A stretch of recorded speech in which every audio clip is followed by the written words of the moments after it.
আজকে প্রথমে মার্কেট নিয়ে প্রথমে কথা বলি। দেখুন, মার্কেট কিন্তু গত এক মাস ধরে একটা রেঞ্জের মধ্যে থাকছে। মার্কেটে খুব একটা যে ট্রেন্ড লক্ষ্য করা যায় তা না। মার্কেট ওপেন হচ্ছে, তারপর ধীরে ধীরে হয় একটা সাইডওয়েজে থাকছে, বিয়ারিশ বা বুলিশ, এবং তারপর দিনের শেষে আবার একটা বাইং চলে আসছে বা একটা সেলিং আসছে, এবং যেখানে মার্কেট ওপেন হচ্ছে সেইখানে যেন মার্কেট থাকছে। আজকেও ঠিক দেখুন 2:45 থেকে আবার একটা ভালো রকম বাইং চলে এলো, অথচ তার আগে সারাটা দিন আজকে বিয়ারিশ সাইডওয়েজে ছিল। ব্যাঙ্ক নিফটিতেও ঠিক তাই, ওখানেও মার্কেট যেখানে ওপেন হলো তারপর সেখান থেকে আস্তে আস্তে কখনো উপরে কখনো নিচে সাইডওয়েজ থাকার পরে দিনের শেষে আবার সেই একই জায়গায় পরে বন্ধ হচ্ছে, কয়েক পয়েন্টের এধার ওধার।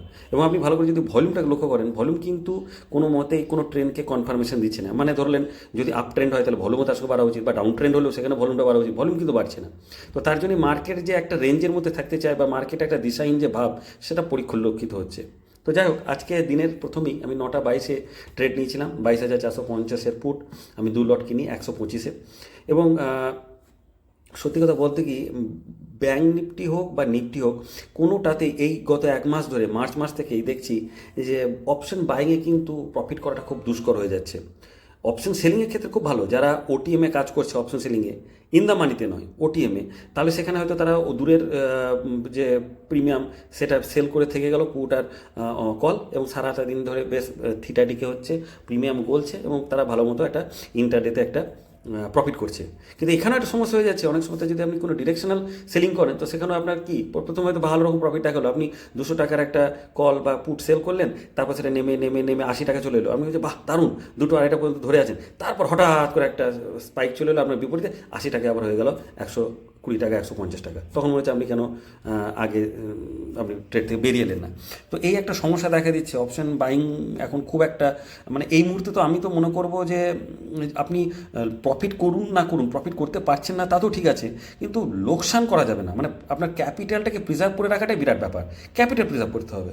গতকালকে যেমন প্রায় 22 পয়েন্টের মতো আমি হারালাম, প্রায় 2,200 টাকার মতো লস হলো, এবং 200 টাকার মতো ব্রোকারেজ, ফলে প্রায় 2,400 টাকা। তো আজকে আমার উদ্দেশ্য ছিল যে আজ আমি কিন্তু বেশি লস তো করবোই না, তো যেমন যে সেরকম হয়তো কষ্টে বেরিয়ে যাব, কিন্তু প্রথম ট্রেডে কিন্তু আমি বিরাট বড় একটা লস করে ফেলি। সেখানে আমি 9:22-এ যে ক্যান্ডেল নিলাম, তারপরে কিন্তু 9:25-এ আমার যখন স্টপ লস হিট হলো, তখন প্রায় 114-তে আমি বেরিয়ে এলাম, মানে প্রায় 5 আর 6 11 পয়েন্টের আমার ওখানে স্টপ লস হিট হয়।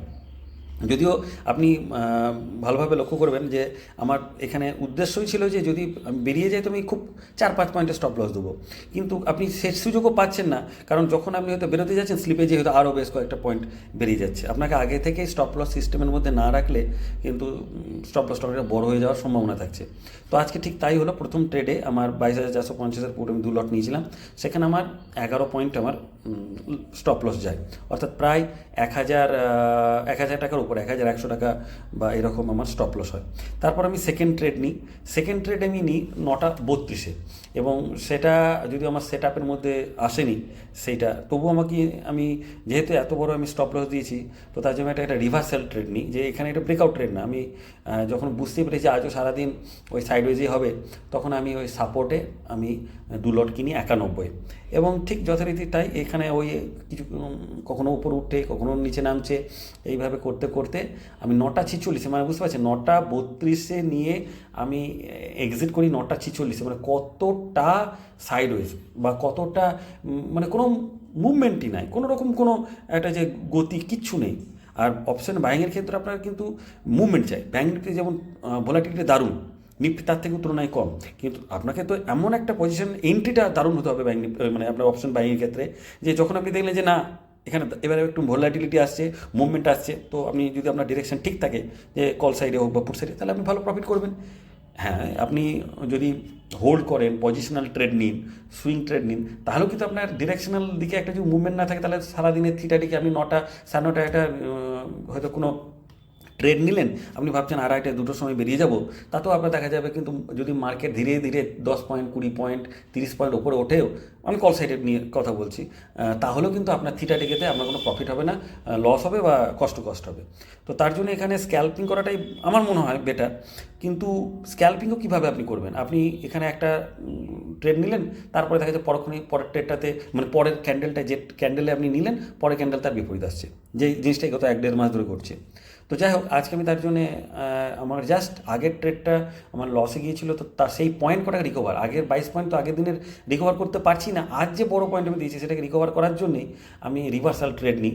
এবং 9:32 আমি 91-এ কিনে আমাকে 9:46 আমি ওটা বেরিয়ে আসি, এবং সেখানে আমার প্রফিট ভালো মতো, মানে কি ওই কষ্ট কষ্ট হয় 1,000 টাকা মতো ওটা বেরিয়ে ওই 147 টাকার মতো আমার ওখানে প্রফিট দেখায়।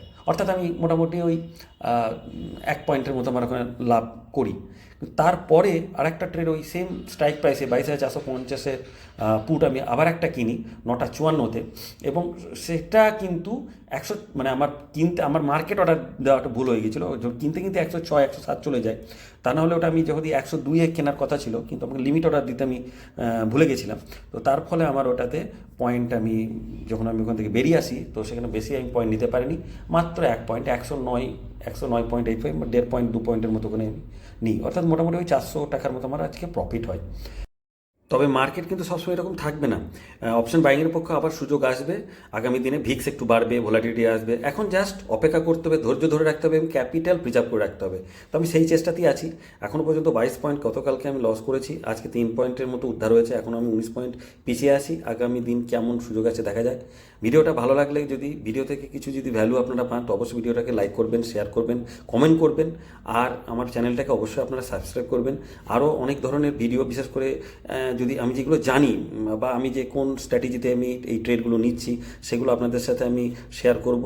আমার যে অন্যান্য যে সুইং ট্রেড, মিউচুয়াল ফান্ডে যে আমার লোক নিই, সেগুলো নিয়ে আমি আলোচনা করব।